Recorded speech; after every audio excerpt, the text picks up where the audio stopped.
Bonsoir, madame. Est-ce que vous me recevez? Oui, madame, on vous reçoit, et vous?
Madame, on vous entend pas.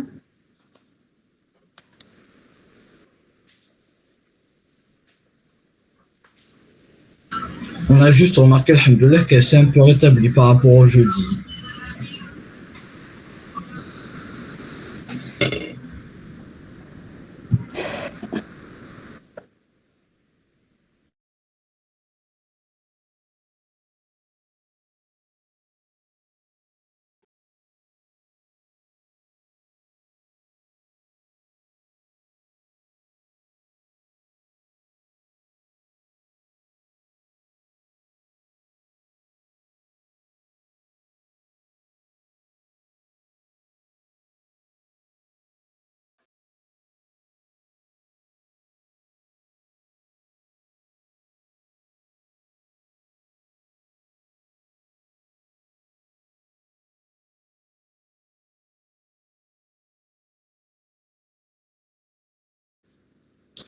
Bonsoir tout le monde. Bonsoir, madame. Bonsoir les enfants, bonsoir tout le monde. Ça va, vous avez mon écran? Vous me recevez tous? Oui, madame. Oui. Très bien. Allez, on va commencer le cours. Donc, je ne vous ai pas encore envoyé les cours, je vais le faire juste après la séance. Je vais vous envoyer les cours du deuxième chapitre. D'accord? Madame, Oui, Anna. quand on travaille avec le PDF ou bien avec le diapo, c'est la même chose. Oui, c'est moi qui ai fait Oui, ils parce sont que à j'ai moi vu. tous les deux. Ils Oui, sont à parce moi que, tous les deux. oui, parce C'est que mon j'ai vu travail qu'il y a des personnel. schémas en plus dans les diapos, en plus du. Mais allez, justement, c'est pour que vous compreniez mieux. Mais les schémas que je D'accord. vous donne dans le PDF, c'est ce qui va avec le cours. Et quand je D'accord. rajoute des images, des microphotographies, des schémas supplémentaires, c'est pour que vous puissiez mieux comprendre, c'est tout. D'accord, merci, D'accord? madame. Mais pour l'examen et tout, c'est ce qu'il y a dans le PDF. Et puis, bien sûr, ce que j'ai expliqué. Et je voulais vous dire que, désolée, je ne vous ai pas envoyé les cours. Alors, j'ai eu un petit empêchement familial, j'ai eu un décès dans la famille. Donc, Oui, on le sait, la voilà. déléguée là. Voilà. Je n'ai pas travaillé en même temps. Hein. Il n'y avait pas de souci. Je vous les envoie. Avec votre défunt ou votre défunte. D'accord. Allez, je vais commencer le cours. Donc, je vais vous donner l'intitulé de ce chapitre.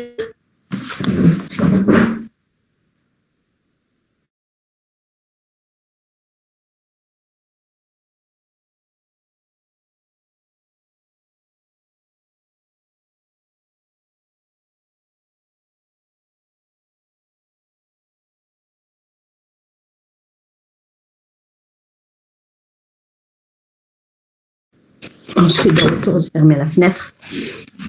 Allez, je vais vous donner l'intitulé du chapitre, le chapitre 2 de l'unité 5. Vous êtes là, vous me recevez? Oui, on vous reçoit. Très bien. Donc, l'intitulé de ce deuxième chapitre et dernier chapitre de la 5e unité du programme de deuxième année médecine, c'est les organes sensoriels, les organes des sens. Donc, ce chapitre comporte des petits cours, mais c'est séparément. Donc, je les ai faits séparément parce que c'est des cours assez complexes. Ils sont tout petits, mais il y a beaucoup de détails structuraux, donc je les ai conçu de telle sorte, dans l'ordre chronologique avec lequel je vais assurer l'enseignement de ces cours, il est important. C'est pas pour rien que j'ai fait cet ordre chronologique pour les cours dans un premier temps, pour une première raison qui est la principale, c'est le fait que les organes sensoriels sont subdivisés en 3 grands groupes qu'on appelle les organes sensoriels primaires, les secondaires et les tertiaires. À vrai dire, l'organe sensoriel primaire, c'est pas très juste ce que je viens de dire là. L'organe sensoriel primaire, parce qu'on a un seul organe sensoriel primaire. Les organes sensoriels secondaires, on en a 4, et on a l'organe sensoriel tertiaire. Il y en a un seul aussi. Et c'est cet ordre chronologique de cette subdivision que j'ai suivi dans le cours et que je vais devoir suivre dans l'enseignement. D'une part, pour que vous puissiez assimiler le cours, et d'autre part, on va aller dans un ordre progressif, structural progressif. Comme ça, vous allez bien assimiler le cours. Et d'ailleurs, je vais vous donner des petites définitions très succinctes. Je n'ai pas fait un paragraphe d'embryologie parce qu'on ne peut pas rentrer dans l'embryologie des organes sensoriels, c'est pas possible, c'est pas du ressort de ce module et puis ça prendra beaucoup de temps. J'ai juste donné un petit aperçu sous forme de quelques phrases sur le développement embryologique en général, juste un petit aperçu, et puis des généralités sous forme de définition, parce que vous avez besoin de connaître certaines définitions, du moins les généralités des définitions, parce que même les définitions, les termes techniques, la terminologie et les définitions appropriées spécifiques, vous n'allez pas bien les comprendre dans cette présente séance de généralité. Il va falloir juste comprendre l'essentiel. Ensuite, avec le développement de chaque cours, l'organe sensoriel primaire, on verra que les définitions que j'ai données dans les généralités, on va les retrouver dans l'organe sensoriel primaire pour l'organe sensoriel primaire, l'olfaction. Ensuite, pareil pour les organes sensoriels secondaires et pareil pour l'organe sensoriel tertiaire. Suivez avec moi, Yeresh, n'ayez crainte.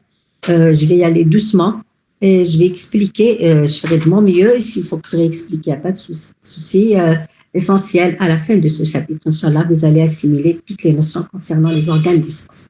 OK? Et là, je vais commencer déjà à classer ces organes sensoriels et vous dire l'intitulé de ces organes des sens. Dans un premier temps, je vous ai fait un petit paragraphe sous forme de généralité. Ici, beaucoup plus des petites définitions sur les organes sensoriels, les organes des sens. Et sachez donc, je vous ai dit qu'il y a une subdivision globale qui divise ces organes des sens en 3 grands groupes, les organes primaires, les secondaires et les tertiaires. C'est pas pour rien, c'est pour un certain agencement. Ça a un rapport avec l'embryologie, la fonction et l'agencement et la structure histologique de ces organes. C'est pour ça qu'on les a classés ainsi et vous allez voir que c'est par rapport à la cellule, à la position, à la topographie des cellules sensorielles qu'on appelle les cellules sensorielles principale. C'est l'emplacement de ces cellules qui va déterminer la nature de l'organe sensoriel. Vous allez le voir après avec moi. Donc, nous avons le premier organe sensoriel. Je vous ai dit que c'est le seul organe sensoriel primaire qui est l'olfaction. C'est l'épithélium olfactif. On l'appelle aussi appareil olfactif, surtout en anatomie. On l'appelle la muqueuse olfactive ou bien l'épithélium olfactif ou l'appareil olfactif. Ça, c'est un organe sensoriel primaire. Les autres organes, il y a 4 organes sensoriels secondaires.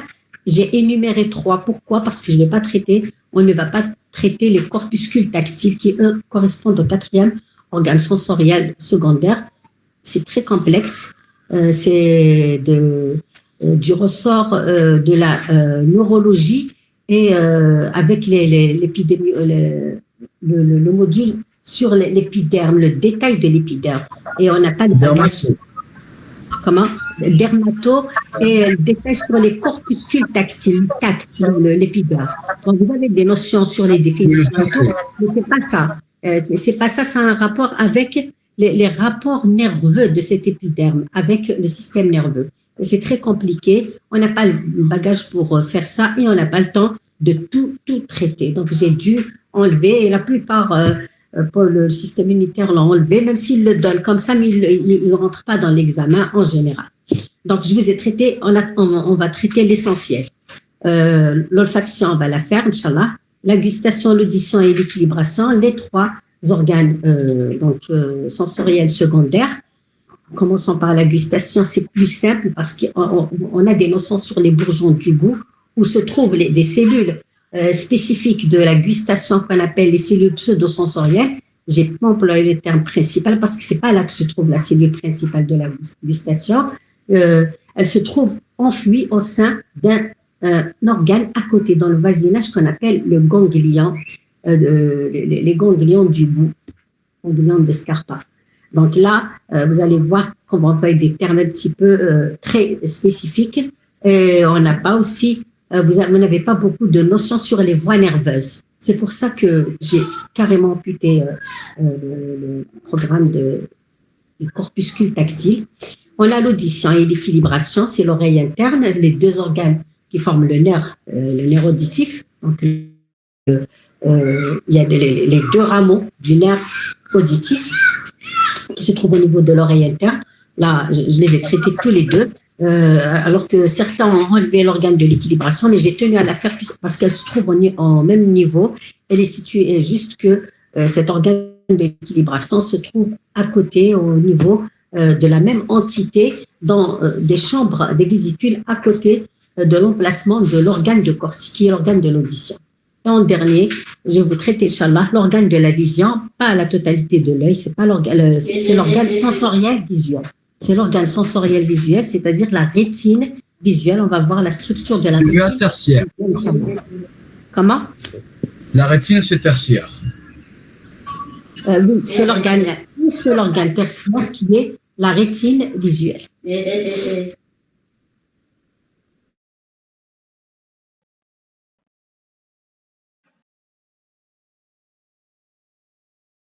Madame, on n'entend pas.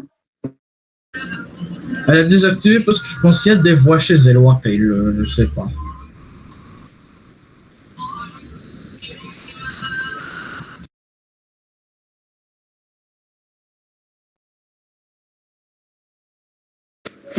Oui, c'est moi qui ai désactivé parce qu'il fait très chaud, mais je suis obligée de.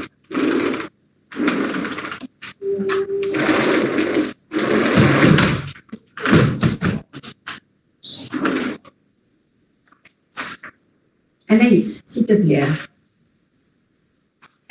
Merci, Marie. Ça.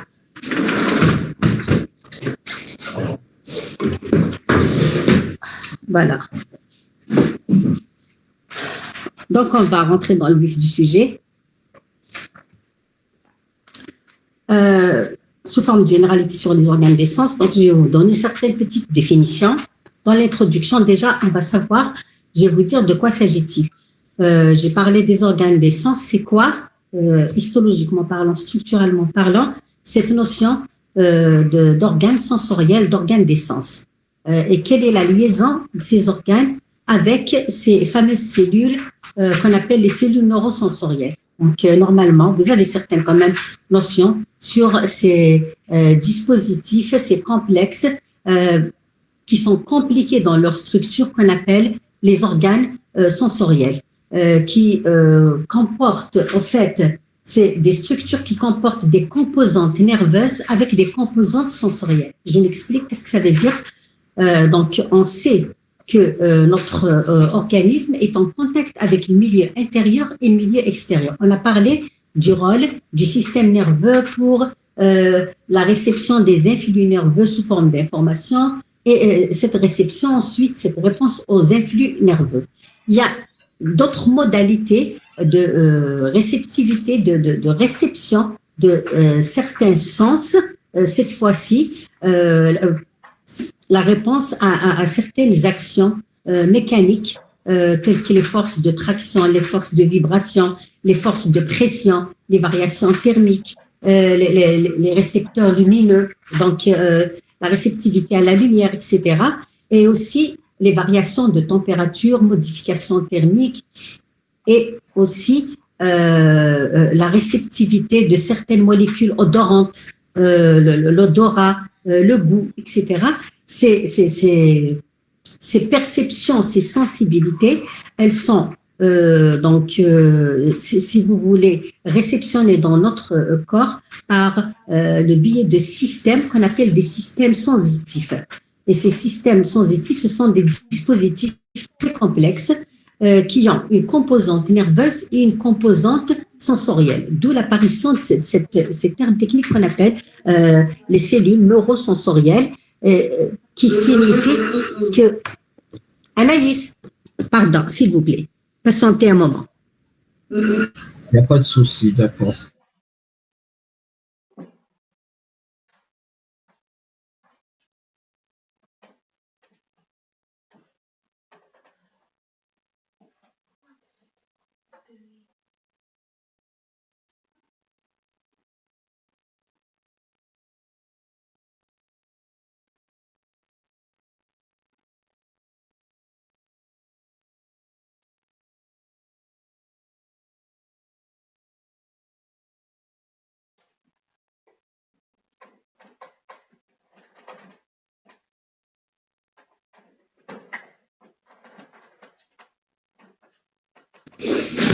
Donc, je disais que l'organisme était en relation avec le milieu extérieur par des complexes qui correspondent à des systèmes sensitifs et qui utilisent, on vous dit, des récepteurs de la sensibilité qu'on appelle les récepteurs sensoriels. On vous rajoute que ces récepteurs correspondent à un agencement sous forme de dispositifs qui sont plutôt assez complexes. Et on vous rajoute qu'il y a des composants de nature nerveuse qu'on appelle des composants de nature neurosensorielle.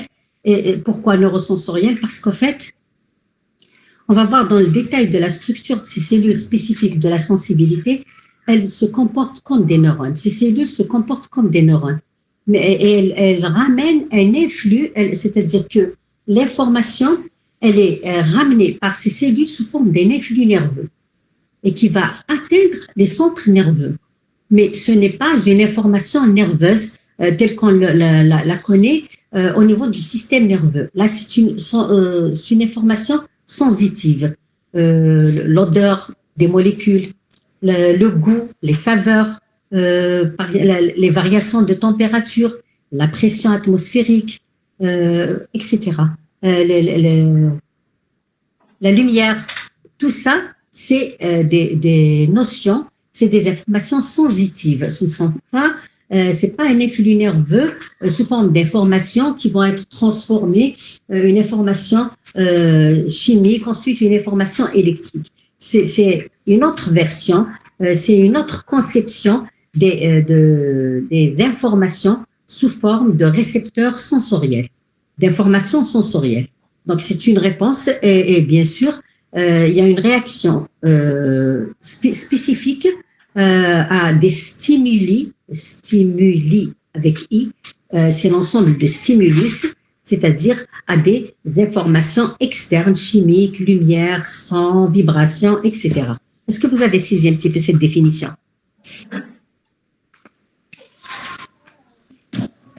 Donc, Hassan, est-ce que vous m'entendez? Oui, on vous entend. Très bien. Est-ce que vous avez compris ce que j'ai dit? Donc, c'est des informations plutôt lumineuses, chimiques, son, vibration, traction, pression, etc., qui sont véhiculées par ces systèmes sensoriels, par ces complexes sensoriels. Donc, on vous dit qu'ils sont capables de capter des informations, de les transmettre au centre nerveux sous forme d'influx nerveux, d'où l'appellation des cellules spécifiques à ces organes sensoriels de cellules neurosensorielles. C'est-à-dire, il y a un influx nerveux qui circule, mais c'est pas un influx nerveux électrique comme celui d'une cellule nerveuse à 100%, c'est un influx sensitif.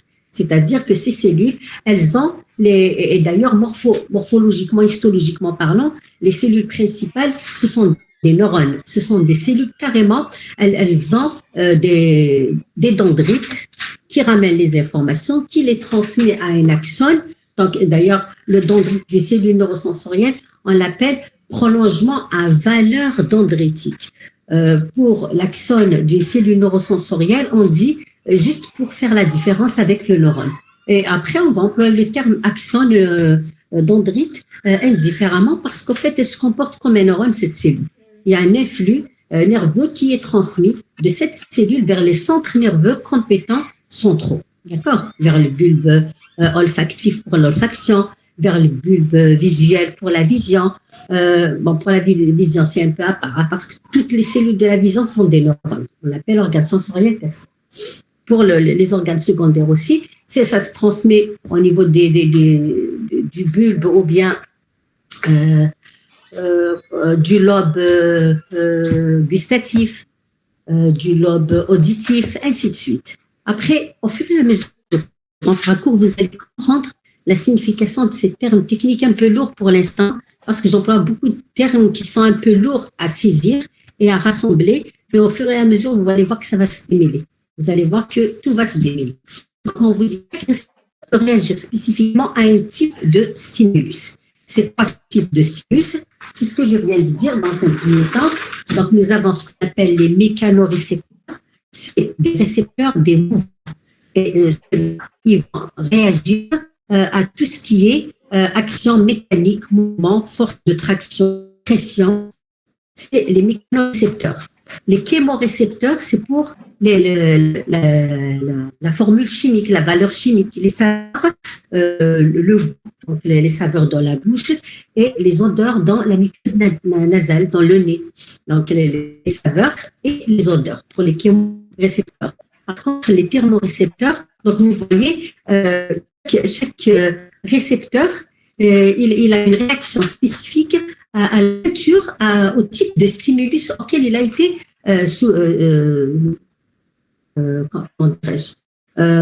auquel il répond. Donc, nous avons les récepteurs, les chémorécepteurs, et nous avons les thermorécepteurs. Donc, ceux-ci sont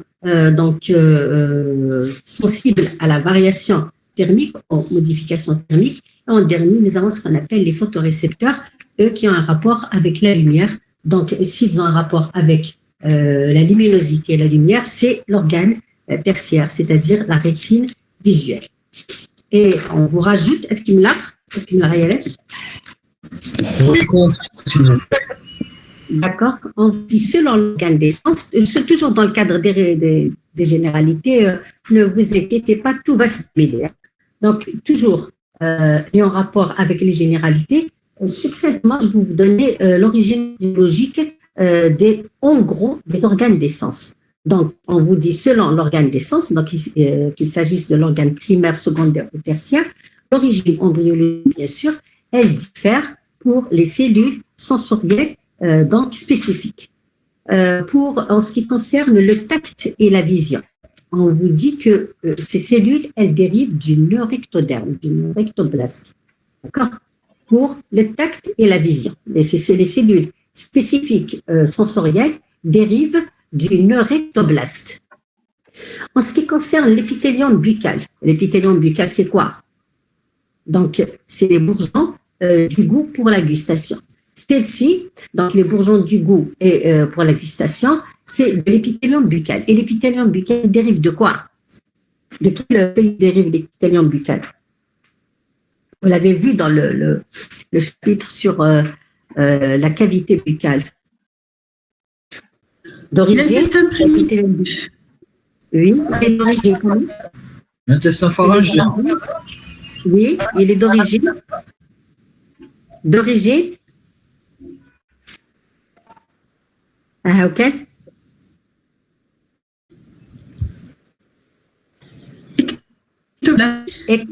Ectoblastique, très bien. Et c'est l'ectoblaste qui donne naissance à l'épithélium buccal, à l'intestin primitif, à l'intestin pharyngien primitif. C'est l'ectoderme. Donc, c'est l'épithélium buccal qui dérive de l'ectoderme. Et en dernier, on vous dit qu'on a la différenciation des cellules sensorielles, des placodes, en ce qui concerne les trois organes secondaires, l'olfaction, le premier, l'olfaction, l'épithélium olfactif, l'audition et l'équilibration qui dérivent des placodes olfactifs. Donc, on parlera des placodes, des placodes, c'est-à-dire quoi? C'est quoi les placodes? Elles dérivent de quel feuillet? C'est le tube neural qui se scinde en orectoblaste et en épiblaste. D'accord?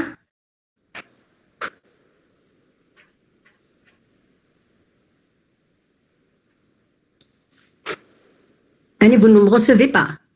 Si. Non, madame, vous recevez. Et les placodes, elles sont d'origine comment? Elles sont d'origine du placode, Une rectoblastie. du nœud rectoblaste.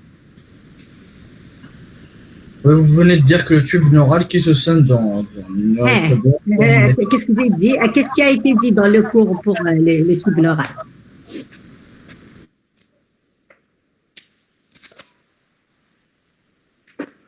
Dans le cours, qu'est-ce qui a été dit pour les placodes? Elles dérivent de quoi?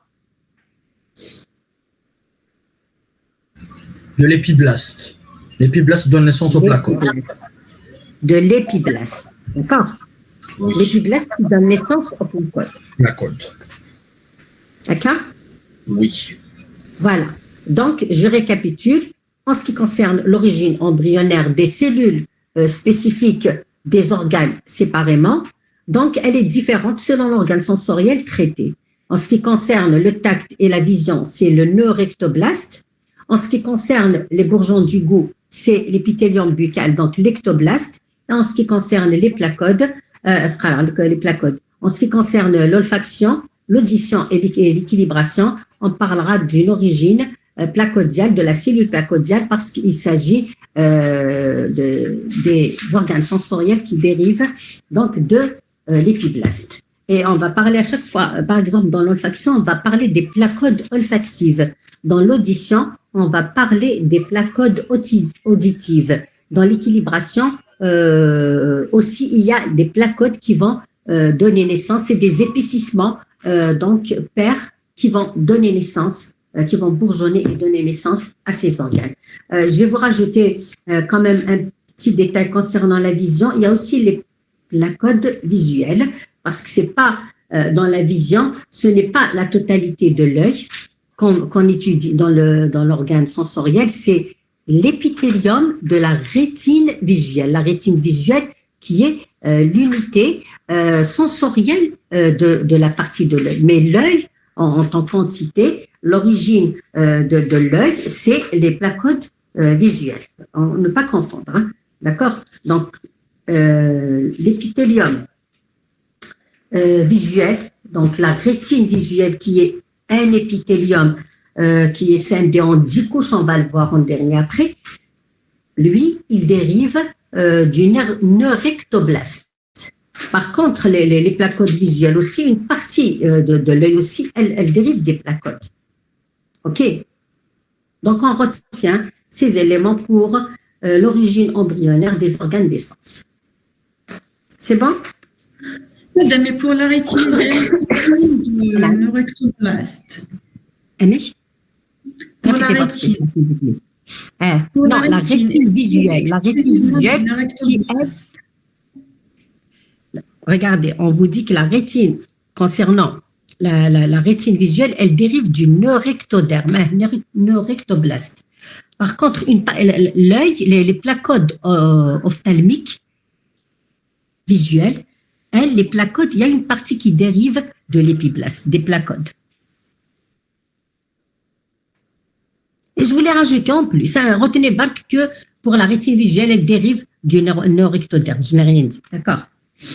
C'est pas la totalité de l'œil, parce que la rétine visuelle, c'est une petite partie, c'est l'épithélium de l'œil, l'épithélium visuel de l'œil qui correspond à l'organe sensoriel. C'est pas tout l'œil en tant qu'entité, d'accord? C'est pas l'appareil oculaire, c'est pas l'œil, pas l'organe de la vision.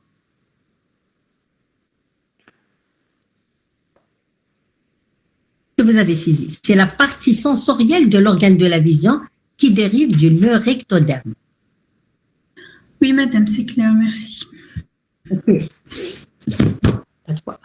Donc là, toujours sous forme de généralité, on va énoncer les différents composants cellulaires d'un organe sensoriel, c'est-à-dire quelles sont les grandes variétés principales qui composent un organe sensoriel quel qu'il soit, primaire, secondaire, tertiaire. On vous dit que on peut retrouver 3 variétés de cellules au niveau d'un organe sensoriel. On n'a pas précisé lequel, mais sachez que c'est pas les 3, on n'est pas obligé d'avoir les 3 à la fois dans chaque organe. Mais l'ensemble des cellules qu'on retrouve dans tous les organes sensoriels, c'est celle-ci. nous avons des cellules sensorielles principales. Celles-ci, elles doivent exister dans tous les organes sensoriels. Des cellules de soutien, en général, c'est des cellules d'accompagnement, de nutrition, de protection, de support. Donc, on les retrouve dans tous les organes sensoriels. Mais sachez que la deuxième variété qu'on appelle cellules sensorielles accessoires, on ne les trouve pas au niveau de l'organe sensoriel ni primaire ni tertiaire. On les retrouve uniquement au niveau des organes sensoriels secondaires. On va le voir après dans les cours sur les organes sensoriels secondaires. Et en gros, on a 3 variétés cellulaires qui répondent, que l'on peut, d'ailleurs, c'est écrit, des cellules peuvent constituer un organe sensoriel. On n'a pas dit, elles composent obligatoirement un organe sensoriel. Donc, les 3 variétés qui peuvent s'articuler dans un organe sensoriel sont les suivantes. La première variété qu'on appelle les cellules sensorielles principales, la seconde variété qu'on appelle les cellules sensorielles accessoires, on les appelle aussi pseudo-sensorielles, on va le voir après. Et nous avons la troisième variété, c'est des cellules de soutien d'accompagnement. Madame. Ça va? S'il vous plaît, est-ce que vous pouvez répéter parmi ces 3 types de cellules lequel est retrouvé uniquement dans les organes secondaires? C'est la deuxième, c'est le deuxième. C'est les cellules sensorielles accessoires. Je vais le développer. Tout de suite, je vais développer ce point. Je vais les développer, c'est pour ne pas dire que ces 3 types, on les retrouve systématiquement dans les organes sensoriels. Non, ce n'est pas le cas. Donc, qui peuvent constituer un organe sensoriel, sans préciser lequel. Donc, voici le détail de ces types cellulaires. On vous dit, c'est quoi les cellules sensorielles principales? On va les définir en gros, parce que selon qu'il s'agisse d'un organe primaire, d'un organe secondaire ou tertiaire, la définition et la topographie, l'emplacement de la cellule sensorielle principale diffèrent, et c'est ça qui fait la différence entre l'organe sensoriel primaire, l'organe sensoriel secondaire et le tertiaire. C'est l'emplacement de cette fameuse cellule sensorielle principale, la cellule qui fait que cet organe est un organe sensoriel. On l'appelle cellule sensorielle principale. Elle ne se trouve pas, elle n'a pas le même siège qu'il s'agisse d'un organe sensoriel primaire ou secondaire ou tertiaire. Toute la différence est là. Donc, c'est en général. Voilà. C'est des généralités. On vous dit, ce sont des cellules nerveuses ou neurosensorielles réceptrices. Donc, c'est les cellules réceptrices du sens étudié. C'est ce qu'on appelle la cellule sensorielle principale. Et comment elle peut se présenter, cette cellule sensorielle principale? On vous dit que c'est soit une cellule, regardez, donc 1, 2, 3. Le 1 correspond à l'organe sensoriel principal, comment elle se présente. Le 2 correspond à un organe sensoriel secondaire, comment elle se présente. Et le 3 correspond à l'organe tertiaire. On vous dit que c'est soit une cellule neurosensorielle placodiale. Donc, placodiale, elle se trouve, son siège, c'est une placode, c'est épiblastique, c'est un épithélium. Elle est de siège épithélial.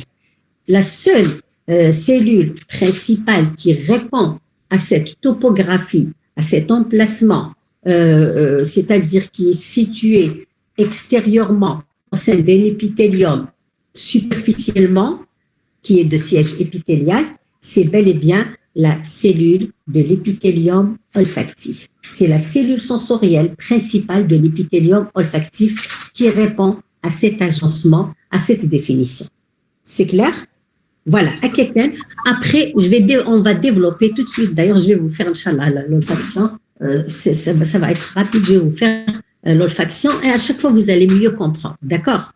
Là, le deuxième cas de figure qui se présente d'ailleurs, c'est quand la cellule nerveuse, on vous dit, cette cellule principale, c'est une cellule nerveuse mais ganglionnaire. Ça veut dire quoi?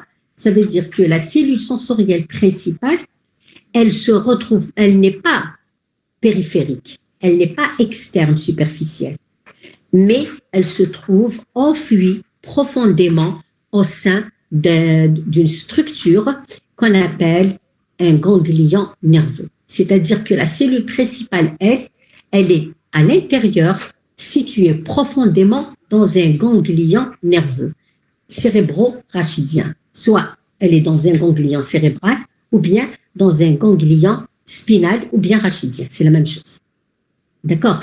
Et quand la cellule principale, sensorielle principale, se trouve à l'intérieur d'un ganglion nerveux, cette cellule, elle aura toutes les particularités parce que ganglion nerveux signifie que ces cellules, ce sont des cellules nerveuses.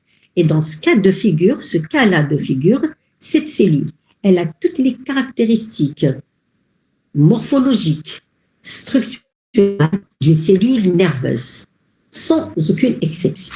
D'accord? Mais, je vais vous rajouter quelque chose, je ne l'ai pas écrit dans la définition, c'est pas écrit, mais essayez de comprendre ce que je raconte. Mais cette cellule aussi, ce n'est pas elle qui est en contact avec le sens. Il y aura une deuxième variété de cellules qui va faire la corrélation, la connexion entre cette cellule profonde dans un ganglion et le sens. Je m'explique. Ça sous-entend quoi aussi? C'est que cette cellule nerveuse ganglionnaire, le sens, par exemple, je vais goûter un plat. La cellule principale, le goût, c'est un organe sensoriel secondaire, aka. La cellule principale du goût, elle se trouve dans, on vous dit que la cellule principale, elle est dans un ganglion cérébral ou spinal. Vous êtes d'accord avec moi? Vous me suivez? Oui. Et je vais goûter un plat. Je vais goûter, est-ce que c'est sucré, salé? Je vais goûter un plat. Parce que au niveau de ma langue, il y a un ganglion. Comment je vais goûter? Très bien. Non. Les ganglions, ils sont soit cérébraux, soit ils sont rachidiens. Vous êtes d'accord avec moi? Oui. Donc suivez. Dans ce raisonnement, suivez bien avec moi. Donc, il y a un autre modèle cellulaire qui va établir la liaison entre la cellule sensorielle principale qui, elle, est ganglionnaire, vous avez compris ce que je dis, et celle qui va ramener le goût de ce que je vais manger jusqu'à cette cellule qui est enfouie dans un ganglion. Et je vous le dis tout de suite, le ganglion du goût, il se trouve dans un ganglion rachidien. D'accord? Et là, comment atteindre ce ganglion rachidien? C'est par le biais d'une cellule qu'on appellera cellule pseudo-sensorielle qui, elle, va se trouver au niveau de la cavité buccale et plus précisément au niveau du bourgeon du goût. On a des cellules qu'on appelle les cellules gustatives et on les appellera cellules pseudo-sensorielles ou bien cellules accessoires qui, elles, vont ramener le goût vers la cellule principale. فاهمة مش هتقرأ؟ Ce n'est pas pour le goût. Madame, c'est valable oui. Pour tous les organes secondaires. Sensoriels secondaires, oui. Pour l'audition, c'est pareil. On a des vibrations, des accélérations, des sons, des voix, des sons, des accélérations. Et ces accélérations, ces sons, ces voix sont ramenées vers l'oreille interne et plus précisément dans un petit organe, une petite structure qui se trouve au sein d'un organe qu'on appelle l'organe de Corti. Dans cet organe de Corti se trouvent des cellules pseudo-sensorielles qu'on appelle des cellules auditives, qui sont des cellules pseudo-sensorielles qui vont ramener les sons, les voix, les accélérations et qui vont les transmettre à une cellule principale sensorielle qui se trouve à côté dans un ganglion nerveux, qui, elle, correspond à la cellule nerveuse ganglionnaire, qui est la cellule sensorielle principale de l'audition. Pareil pour l'équilibration. Je pense que vous avez commencé à comprendre. Oui. Très bien, voilà. Dans ce sens, je vais le répéter que vous allez en avoir marre. OK? Parce qu'on va traiter, quand on va traiter ces organes, à chaque fois, je répéterai cela. Le troisième cas de figure qui se présente pour cette cellule sensorielle principale est que, tout simplement, cette cellule, elle ne sera ni placodiale, ni épithéliale, ni pseudo-sensorielle, dans une autre structure. carrément, cette cellule, ça va correspondre à une cellule qui est d'origine nerveuse. Elle-même, c'est une cellule d'origine nerveuse. Ça veut dire quoi? Si c'est une cellule qui est d'origine nerveuse, ça veut dire que c'est une cellule qui est située carrément au niveau de l'encéphale, qui est située carrément au niveau des centres nerveux encéphaliques. Et quel cas de figure répond à cette définition? C'est uniquement les cellules de la rétine visuelle, donc l'organe sensoriel tertiaire. Normalement, j'ai bien expliqué, même. Vous voulez que je réexplique ce point-là? Oui. En ce qui concerne la troisième, de toute façon, je vais revenir sur ça. Je n'avais pas l'intention de vous expliquer. J'explique le premier et je laisse de côté les deux autres.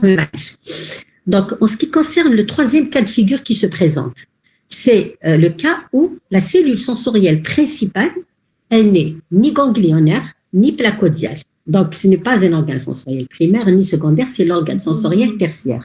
Et dans ce cas de figure, on a cette cellule qui est carrément une cellule nerveuse à part entière. Qui dit cellule nerveuse, cellule qui appartient au centre nerveux encéphalique, donc qui est d'origine nerveuse. Et c'est la rétine visuelle qui répond à cet agencement. Toutes les cellules de la rétine visuelle sont des neurones, toutes, sans aucune exception.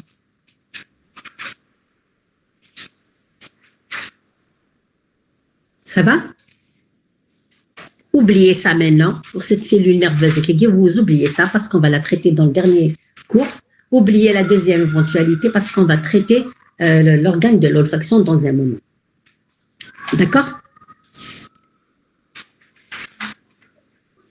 Ça va? Madame, pour les cellules neurosensorielles placodiales, elles se trouvent dans tous les organes. Comment? Pour les placodiales. C'est-à-dire dans tous les organes. Primaire, secondaire et tertiaire.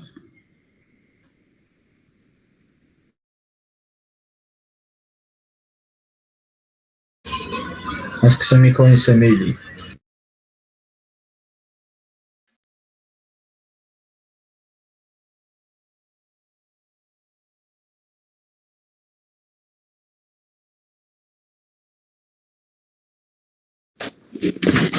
Mademoiselle, je reviens. Je suis revenue. Donc, vous m'avez dit placodial. Est-ce que c'est pour tous les organes? Donc, vous êtes là, mademoiselle? Oui, pour les organes sensoriels primaires, secondaires et tertiaires. Non, mademoiselle, si vous me posez la question à Kegi, ça veut dire que vous n'avez pas compris ce que j'ai expliqué. Oui, j'avais pas suivi. Je vous ai demandé de suivre. J'ai dit que pour le premier cas de figure, c'est l'organe primaire. Et l'organe primaire, c'est pas tous les organes, c'est uniquement l'olfaction. C'est uniquement au niveau de l'épithélium olfactif que la cellule principale, la cellule sensorielle principale est une cellule épithéliale. C'est une cellule superficielle qui se trouve dans un épithélium. Elle est de siège épithélial. Ma fille, ici, pour le premier cas de figure, c'est uniquement pour l'organe sensoriel primaire.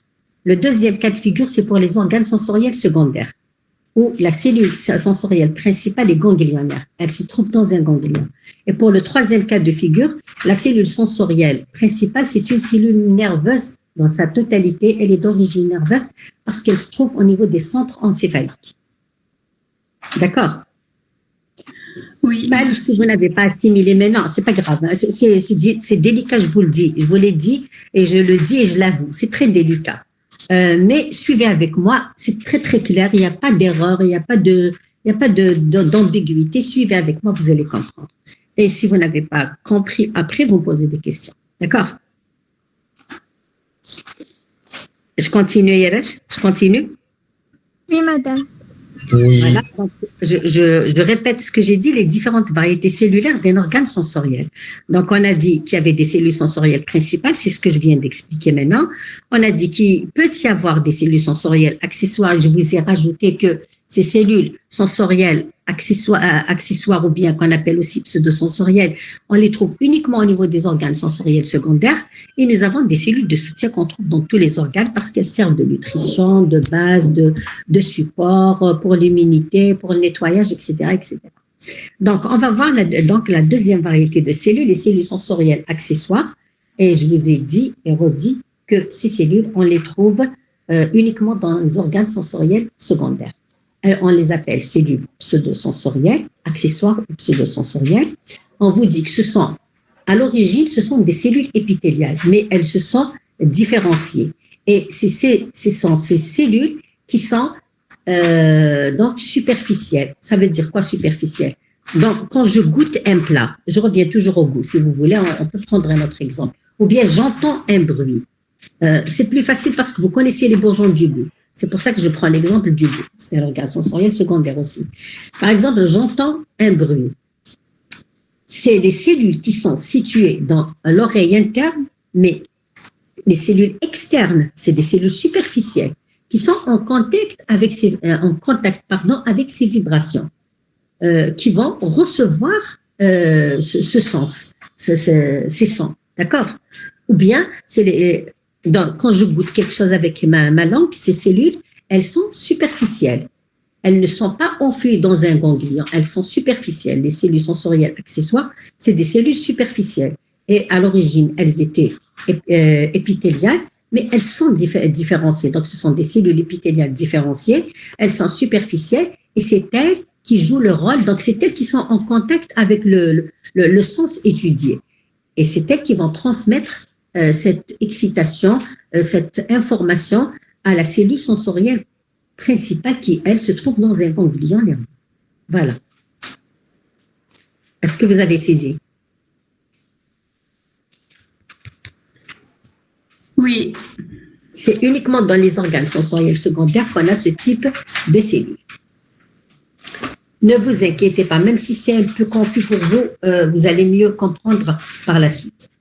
Pour les cellules de soutien, ce sont des cellules épithéliales qui accompagnent toujours les cellules sensorielles, que ce soit les pseudosensorielles, que ce soit les cellules principales. On trouve des cellules de soutien un peu partout qui sont d'origine épithéliale, qui entourent toujours, qui sont dans le voisinage des cellules sensorielles pour les aider à faire leur travail, soit elles peuvent jouer même un rôle, elles peuvent sécréter des substances, elles peuvent elles jouent un rôle dans la réceptivité de l'excitation sensorielle, quel que soit selon l'organe sensoriel au niveau duquel elle se trouve, on les trouve un peu partout. D'accord? Et là, en dernier, donc vu toute cette organisation, tout cet organigramme, si vous voulez, on a déduit qu'il y a 3 organes d'essence, 3 catégories d'organes sensoriels, l'organe d'essence primaire, des organes sensoriels secondaires et un organe sensoriel tertiaire. Voilà. Je les ai énumérés, je vais développer. Maintenant, c'est clair, net et précis. On va mettre juste de l'ordre, c'est terminé pour les généralités. L'organe d'essence primaire, on vous dit la cellule sensorielle principale et périphérique. Elle est placée au sein de l'épithélium. Mademoiselle, ça répond à votre question. Celle qui m'a dit, est-ce que c'est partout? Donc, la cellule sensorielle principale périphérique, elle est placée au sein d'un épithélium. C'est uniquement au niveau de l'épithélium olfactif qu'on a cet agencement, qu'on a cette organisation. C'est le cas de l'organe de l'olfaction, et plus précisément de l'épithélium olfactif. On va le traiter d'ailleurs tout de suite, Inch'Allah. Je continue. Et allez, je continue. Oui, madame, continuez. Ok, d'accord.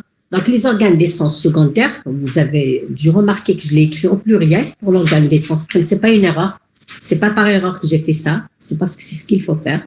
Il y a un seul organe d'essence primaire. J'ai mis l'organe d'essence primaire. Nous avons plusieurs organes sensoriels secondaires. J'ai mis les organes d'essence secondaire. Et on a un seul organe d'essence tertiaire. J'ai mis l'organe d'essence tertiaire. Les organes d'essence secondaire, à leur niveau, la cellule sensorielle principale est enfouie dans un ganglion, elle est dite ganglionnaire. Et je vous ai donné les exemples et les 4 cas de figure qui existent dans le corps humain, à savoir l'organe de l'audition, où la cellule sensoriel principal se trouve dans un ganglion qu'on appelle le ganglion de Corti. L'organe de l'équilibre ou l'équilibration, on l'appelle aussi appareil de l'équilibration, organe de l'audition ou bien appareil de l'audition. Ça signifie la même chose. Organe de l'équilibration, on l'appelle aussi organe statique, statorécepteur. Mais bon, les termes les plus appropriés, c'est ceux-là. Après, on va voir les différents termes qui sont donnés aux différents organes sensoriels.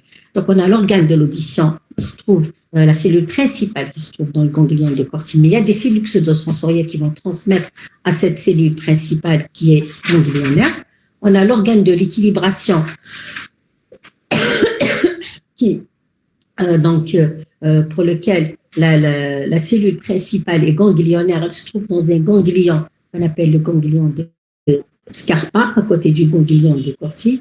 Pour l'organe du goût, on a les ganglions d'Enderge et d'Ehrenreiter. Et pour l'organe du tact, on a des ganglions rachidiens. C'est au niveau des ganglions rachidiens. Bon, c'est pour mettre de l'ordre dans vos idées. Pour l'organe des sens tertiaires, je vous dis que la cellule sensorielle principale, elle est nerveuse. Donc, toute la structure est nerveuse et elle est en continuité avec une structure encéphalique. Toute l'entité, elle est encéphalique parce que la cellule principale elle-même, elle se trouve au niveau de l'encéphale. C'est le seul cas de figure qui répond à cet agencement, c'est la rétine visuelle. Et en fait, dans la rétine visuelle, on va le voir après, cet agencement correspond à l'articulation, à l'agencement, à la connexion de trois types de neurones. On va les voir après, les neurones visuels, les cônes et les bâtonnets qu'on appelle les neurones visuels. Ils vont s'agencer avec un deuxième modèle de neurones qu'on appelle les neurones bipolaires. Et la troisième variété de neurones avec lesquels ils vont s'agencer, c'est les neurones multipolaires, qu'on appelle aussi les neurones ganglionnaires. Donc, il y a trois types de neurones qui s'agencent dans la topographie de la rétine visuelle, dans l'épithélium visuel, en ce qui concerne l'organe des sens tertiaires, l'organe de la vision, ou bien la rétine visuelle. Voilà. C'est bon. Madame, est-ce que vous pouvez répéter les trois types de neurones? On va les faire en détail après, ma fille. Parce qu'il y a trois neurones, je savais que quelqu'un va me dire lesquels, je les ai énumérés. Mais c'est pas, à ce stade, vous n'êtes pas censé les connaître. Mais après, on va les traiter en détail. Donc, je vais répondre à votre question puisque j'en ai parlé. Donc, j'ai dit que cette cellule, elle est nerveuse, elle s'agence dans une structure nerveuse et c'est une structure encéphalique et il y a une continuité dans la structure qui fait que dans ce cas de figure, dans ce modèle tertiaire, d'organes sensoriels tertiaires, il correspond au fait à une multitude de neurones, de cellules nerveuses qui composent ce qu'on appelle la rétine visuelle, qui est composée de 10 couches.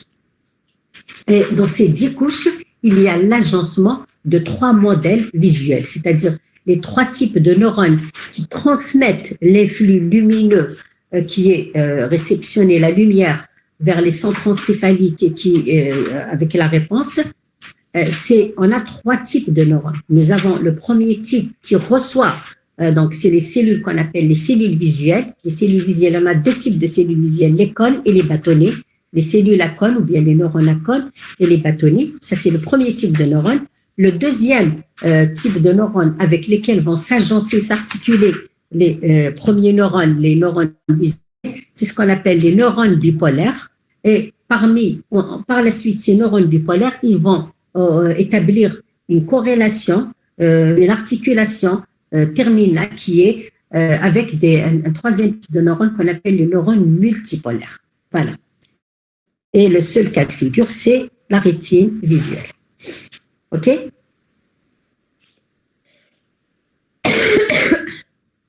D'accord, madame. Très bien. Allez, on va rentrer dans le vif du sujet. On va attaquer l'organe de l'olfaction. Juste après le cours, Inch'Allah, je vous envoie les PDF. D'accord?